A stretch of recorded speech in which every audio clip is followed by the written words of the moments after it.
I've had the privilege and opportunity to work with so many authors, and there are definitely things that they have done that have blown me away with their marketing. And then there are also areas that I've noticed that like could use a little extra love. Instead of putting all of your book recommendations on one slide and just having two slides for the carousel, I would actually break it up into, let's say, the content that does the best is usually the one that's one, relatable, two, vulnerable, and three, Abby is a bookstagrammer who has worked with hundreds of authors in not only finding their aesthetic on Instagram, but also in creating captivating content that helps them find the right audience for their book.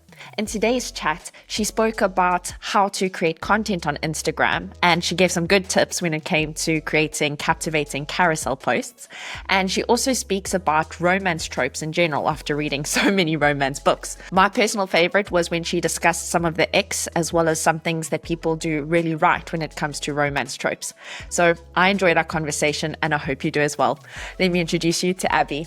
Abby, could you walk me through the turning points in your life that led you to the point where you started your Bookstagram? Yeah, absolutely. I was in graduate school and I was incredibly burnt out and needing a space kind of where I could essentially be myself and be away from the pressures of academia. And so I decided, why not start my Bookstagram? I also grew up as a reader. And so I honestly had maybe, let me think, about 150 books left unread on my shelf. And I really just kind of wanted to have some accountability to also read my TBR. But honestly, like as we all know, when you join Bookstagram, your TBR doubles in size anyways. Could you walk me through the expectation versus the reality of turning your Bookstagram into a business? I'll be honest, it went as expected, but also not as expected, if that makes sense. So it felt like everybody on Bookstagram like was a Bookstagrammer or an author or a small business owner. I was very much so like I was kind of feeling a little bit of FOMO, like I'm a Bookstagrammer, I don't have a small business, maybe I should open one. I first started turning it into a business by opening an Etsy store. And so when I did open one, I quickly realized that I actually hated being a small business owner on Etsy.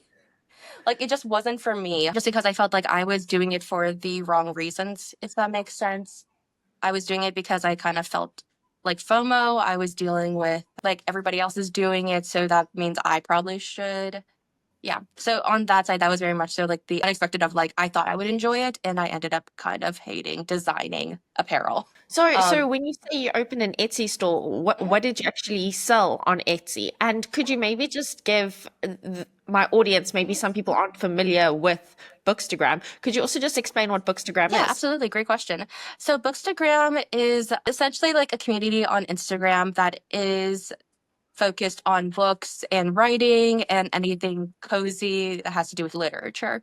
So we call it Bookstagram just because books, Instagram, the words are mashed together. With my small business, what I did was bookish apparel. So things like t-shirts, totes, things like that, that were inspired by some of my favorite books. So I wasn't passionate about designing apparel. In terms of how it surpassed my expectations, from opening a small business, 2 months later, I realized this is not what I expected.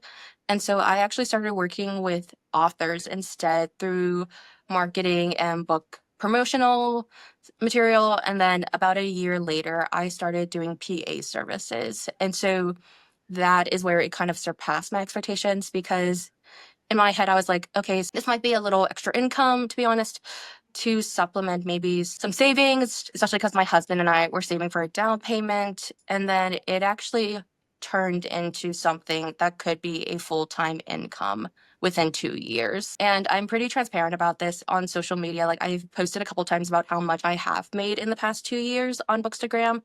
And I want to say it's around 35 grand. And so it's right now, it is very much so like part-time, full-time, depending on like what you define part versus full-time. But my hope is by the end of the year, it will be closer to that full-time number. I'm sure at this point you've read so many romance books. So I'm Yes. wondering if you would be open to sharing some romance story icks that maybe you've discovered in the romance genre? Okay, so when it comes to like bookish icks, these are just my personal icks. My mentality when it comes to reading is that it's very subjective, and just because I don't enjoy something doesn't mean like it's bad or like anything like that. For me, like I would say probably my biggest ick is like the cheating trope. I just don't enjoy it. I don't condone it. I'm very much so like, as somebody who has personally been in a previous cheating relationship, like I just like am not for the cheating trope. I would say another one probably is like specific words used during explicit content. I feel like there are so many words. Okay, I don't know how like R-rated can I be on this podcast? Maybe we're not R-rated, but I know what Okay, you're saying. okay. Yeah, cuz like there are some specific words like I am totally open to like any literature or any like things like that, but there are only so many ways you can describe human anatomy, and some of them definitely are very creative, and I'm very like I would personally not describe it that way, but you do you. I think that would be there are a couple words that give me the ick when it comes to romance spicy scenes. But I feel like most romance readers do have like that one word they don't like during an explicit scene, to be honest. When it comes to bookish icks, they're more about the tropes that I personally don't enjoy than anything. I don't like miscommunication. I read fiction to escape reality, and I feel like miscommunication is something that's rooted in reality in a relationship. And so I guess in my head, when I'm reading a romance book and the entire romance is them not being able to communicate their emotions, I'm like, this is way too close to reality. Like, why can't you just talk it out? I really just enjoy selfishly hearing these things Right. because as I'm working on my own thing, Okay. it's just interesting to see what people Mhm. don't like. Right. But now that you've told me some of your ex, could you tell me maybe three things that make up a five-star romance read in your opinion? Feel like I always gravitate towards tropes. I don't know. So I'll give you three tropes and I'll give you more like broad concepts, I suppose, if that would help. My three favorite romance tropes are probably I love fake dating. I am obsessed with fake dating. I grew up with like To All the Boys I've Loved Before. The Love Hypothesis was a book that got me into reading romance, and both of those are fake dating tropes. I also really love Grumpy Sunshine, where one character is like more moody and the other is like a ball of energy and golden retriever vibes. I think my third favorite is I do love a good arranged marriage or marriage of convenience, especially when about halfway through the book, one of the characters is like, where's my husband or where is my wife? Or they like label the other person as mine. Like not in a possessive way, but like owning that relationship, if that makes sense. I think for me, it's more so about the writing. Like, do I care about the characters? Like, do I feel what they're feeling? It does not matter what the emotion is. Like, if it's love, if it's anger, if it's annoyance, I think when an author can truly make me feel something for the characters or against the characters, like they've done their job, to be honest. It's kind of like when you watch a specific movie and an actor is so good as a villain that you actually hate their guts. And then like if you see the same actor in another movie, you're like, I can't believe you did that in the other movie. You know, things like that. So when I read, I want that feeling of like that Yes. emotional outburst, essentially. Mm. I think another one is probably just like, especially depending on the genre, like if it's romance, especially a romantic comedy, like does it make me laugh? Does it deliver the expectations of what the genre is, if that makes sense? Like with comedy, like Mm. again, does it make me laugh? Does it have a happily ever after at the end? With fantasy, there's such a broad range in fantasy. For me, it's more so like it does it have elements outside of or the world we currently live in? Like it could be urban fantasy, it could be sci-fi, dystopian. It's like, is there an element that is not rooted in or reality today, if that makes sense? So I Oh, think I those enjoyed are the main that. ones. Yeah. Yeah, that's awesome. Thank you. Mhm. All right, now you are a Mhm. pro in the field of creating a beautiful Thank aesthetic you. Thank you. Instagram feed. I mean, it Mhm. just takes my breath away. I just love Thank looking. I'm you. just like, wow, this is so beautiful. But I'd love to know from your experience, Mhm. what would you say are things that debut authors do wrong and right when it Mhm. comes to promoting their content on Instagram? I've had the privilege and opportunity to work with so many authors, and there are definitely things that they have done that have blown me away with their marketing. And then there are also areas that I've noticed that like could use a little extra love.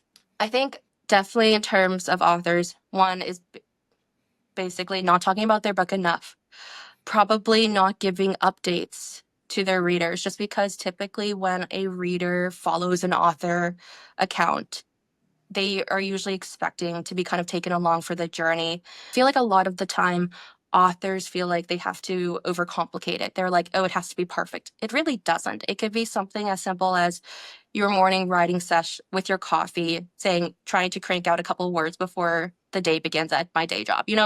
It can be those simple moments throughout the day that are realistic, first of all, and second of all, that um, come naturally, if that makes sense. It doesn't have to be this curated, like, perfect aesthetic.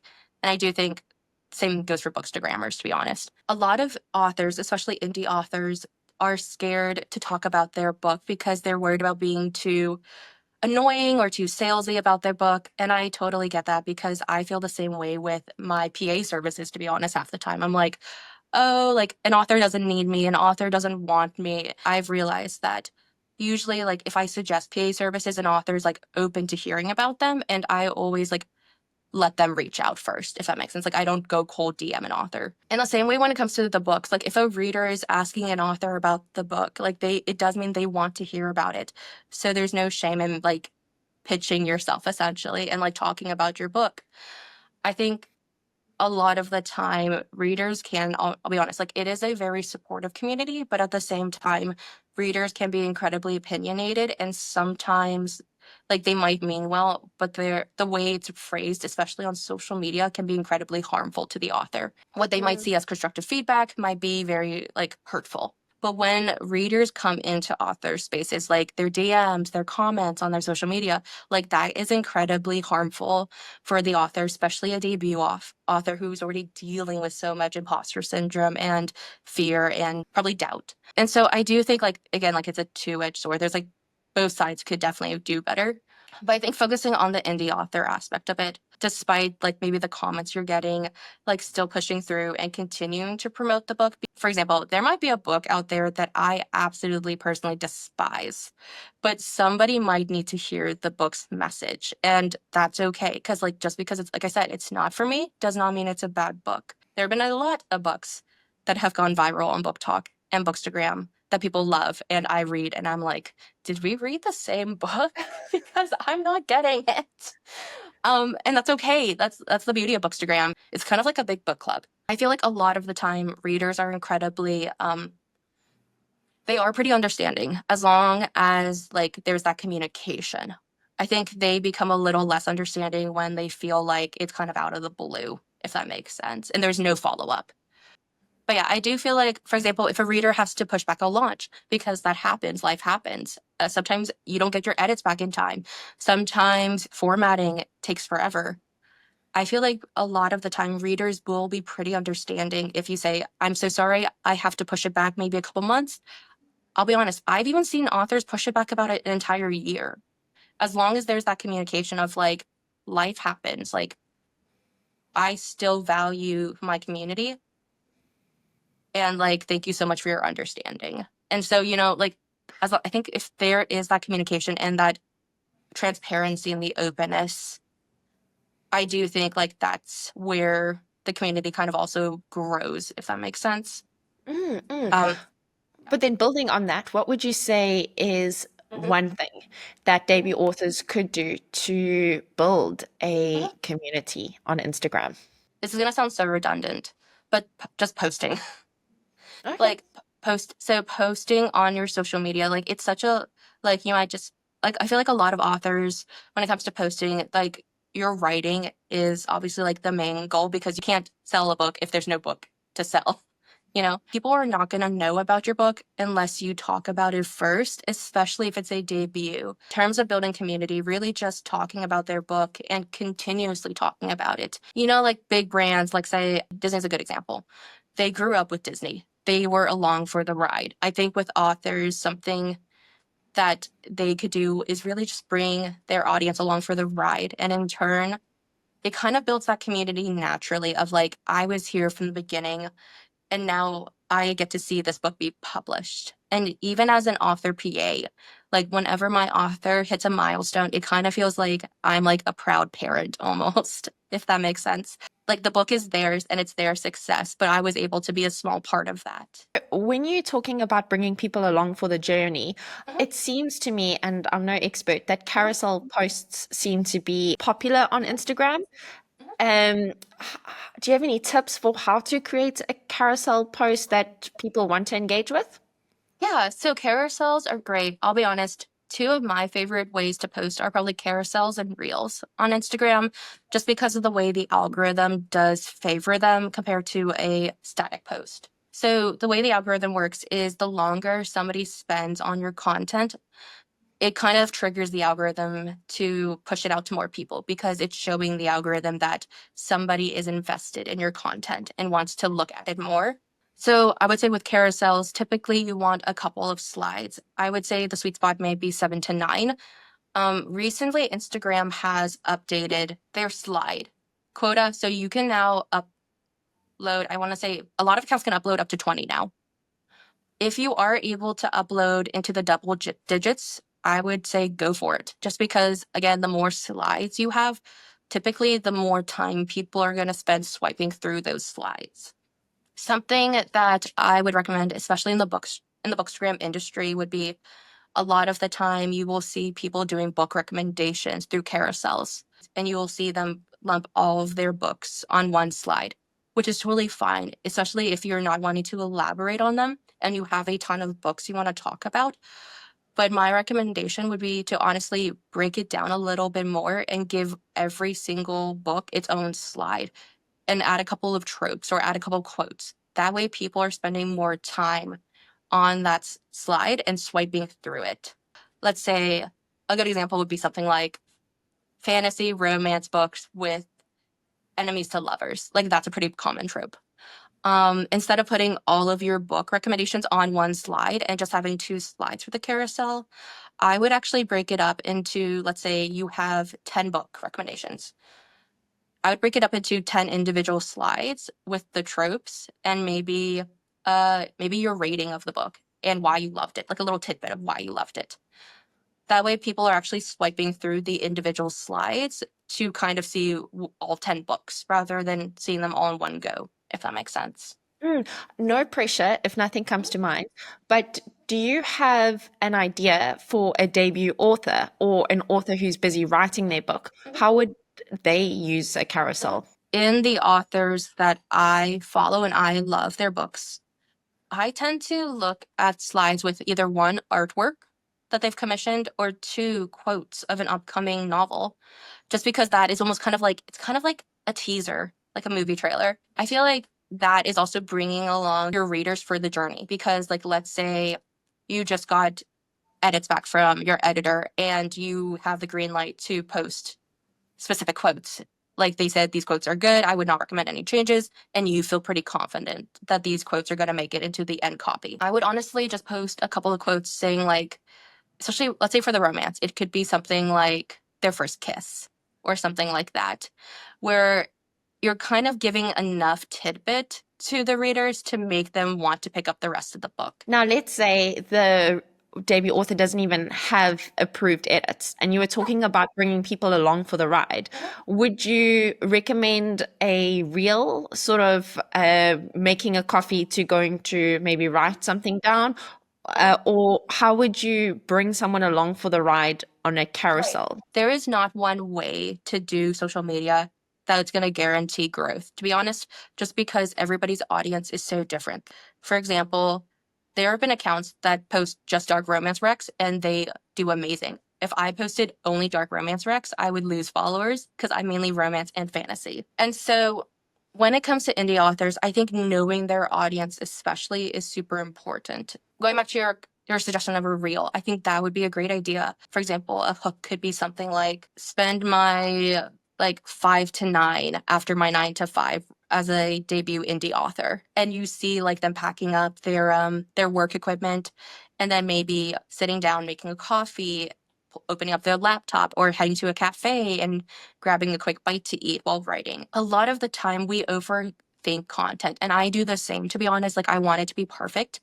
But the content that does the best is usually the one that's one, relatable, two, vulnerable, and three, takes less than 5 minutes. That has been my experience in every single piece that has done very well on my page. That's what I've noticed personally with my account and my audience. And so I think with authors just really showing up and showing the ups and downs of the writing journey, I think that helps build the trust and the vulnerability of a community.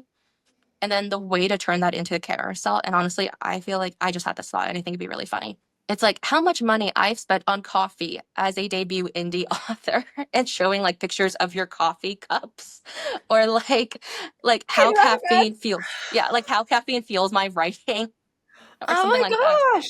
I'm But going yeah, to do that. Thank you. that'd be so fun. I would love to see it. Can you walk us through how long it took you to come up with your aesthetic? So I think when it comes to my feed, if readers and my followers scroll back to the very beginning, like I joined in the fall, and full disclosure, like I hate the colors yellow and orange. They're just not for me.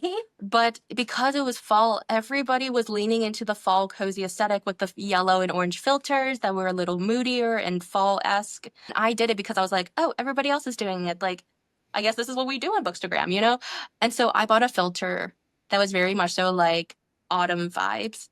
And I posted for maybe I'd say 2 months. And then when everybody shifted into Christmas with the reds and the greens, that's when I kind of pivoted and I realized like I don't want to go with the seasons because it's not me. Like I don't like I said, I don't like the yellow and orange. I don't even own those colors in real life, I think. I pivoted more into like the cozy pinks and everything just because I felt like that was more me. Like I am very, as a person, I'm very much so like I'm a hopeless romantic. I love a good rom-com. I used to hate the color pink. I feel like every girl almost goes through a stage growing up, like where it's like she loves pink and then she hates it and then she grows back to loving it. I don't know if that makes sense. Like that was Yes.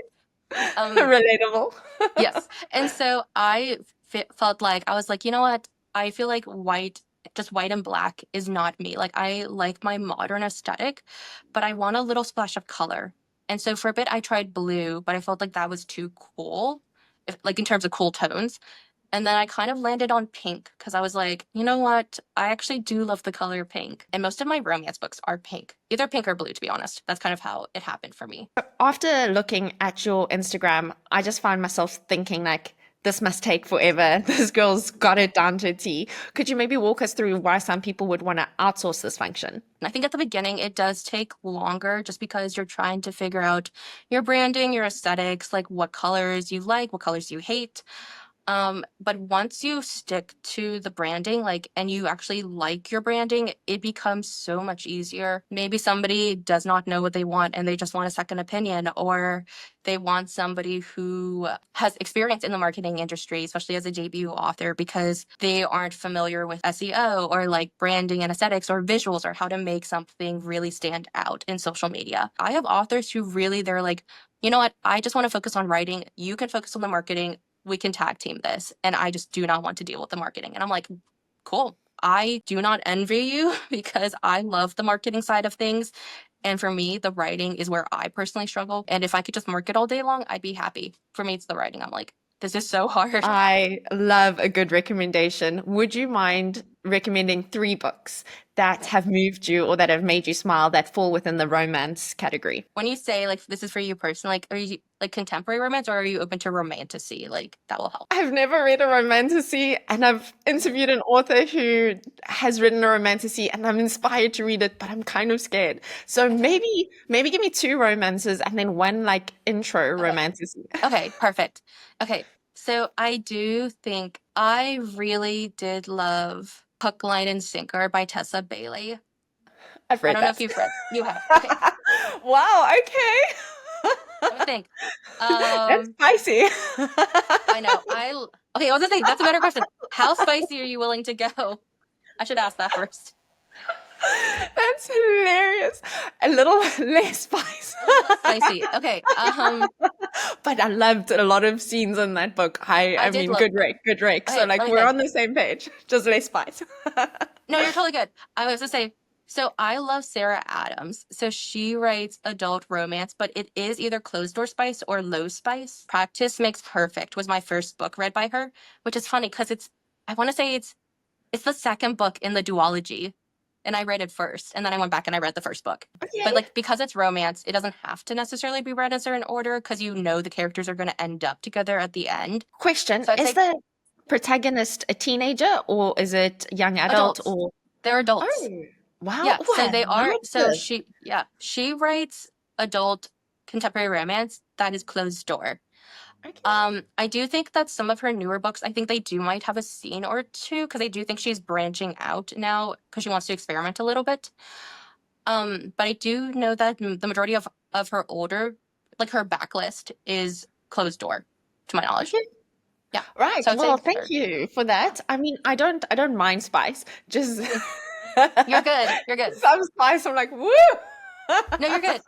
And then I was gonna say for my romantasy recommendation, I really love Serpent and Dove. So it's kind of like I would say it's categorized as YA in a lot, but it's technically more so like new adult in my opinion because it does have a scene or two in later books. It's a trilogy. Okay. And so the first book is like the tropes are like enemies to lovers, he's a witch hunter, she's a witch, arranged marriage. I like Yeah, this. so It's a trilogy. I You're do love making them. me commit you, hey? Yeah. Well, thank you. I'm curious about these suggestions. I Yes. really appreciate it.